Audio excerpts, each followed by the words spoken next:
Hello everyone, it's Dominique. I am outside in my impractical garden.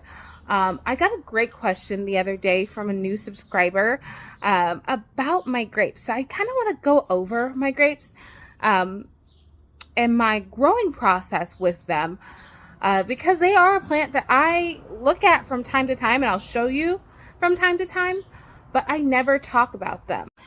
And honestly, the reason I never talk about them is very simple. I literally don't do anything with them. Grapes are a very simple perennial to establish and grow if you get them in and you get them established correctly. So let's talk about the grapes as a perennial.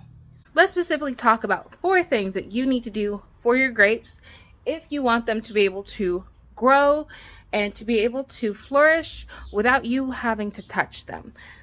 I really would recommend you not touch them very much. As always, if you like this content, please leave a like, subscribe, leave a comment below about things that you want to see or questions you have specifically about my weird gardening growing situation. I love answering them. I love talking to y'all. You're really fun. It's a great community. So let's go ahead and get into the 4 things I would recommend when growing grapes.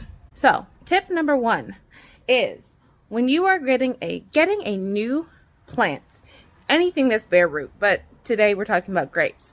When you're getting that plant from the store, take it out of its packaging and soak it in water for at least a few hours.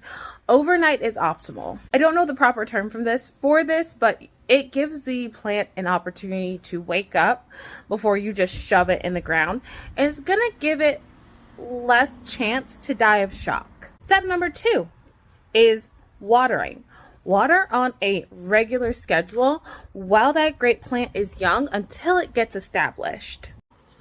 After it's established, and when I say established, I mean it has started growing on its own, and it has started to essentially trellis and vine itself. At that point, you can go back down to a weekly or bi-weekly watering schedule. I don't focus on watering this plant very much.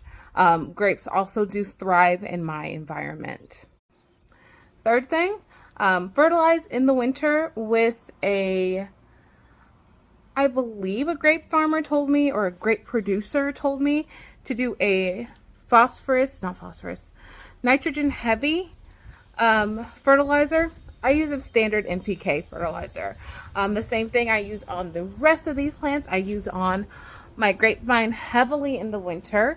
That way it is, after it has produced, it can, not be depleted, I guess. And the 4th thing is a little bit of a bonus is, at some point in the winter, you're going to look at your grape plant and go, this thing's dead. There's no way this thing is alive. Don't yank it. I think I've been that's been my running monologue lately is don't pull up the plant, let it be. But don't pull up the plant, let it be. What I have noticed in my last 2 years of growing grapes is that my plants look dead until they don't. And I'll show you a few examples. I'll probably patch this over with a few examples, but they look dead until one day there's a bud and you're like, oh, you are alive. Okay, that's cool. So those are my 4 tips. I don't think they're great tips. I don't think that it's going to get you to grow an entire vineyard of grapes.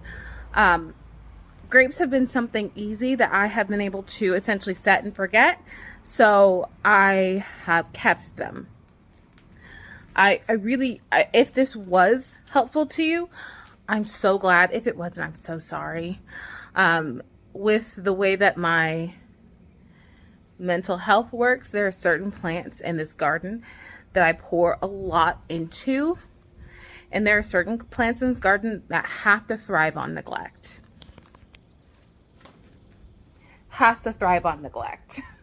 Otherwise it wouldn't be here, because there were a few other iterations of what that planting was, and those plants died. So the grapes are here.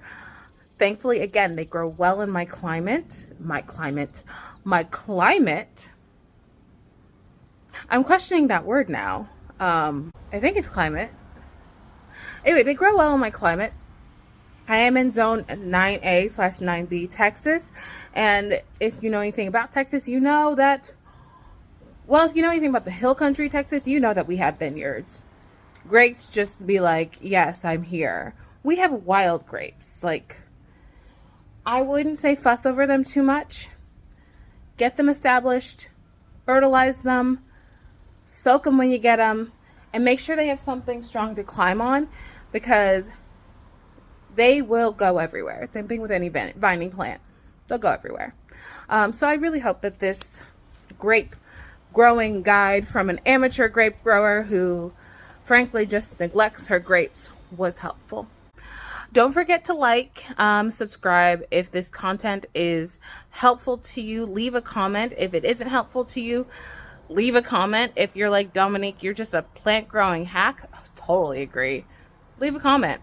Turn on the bell notification so that you can be aware of whenever I decide to post. I am trying to be better about posting a few times a week. I will see you in the next video. We are going to answer another garden question. So if you have questions about my garden, please leave them in the comments. I'm happy to answer them in a long form video that helps everyone else. Have a great day, guys. Again, I'm going in the house. It's hot. It's hot. Bye.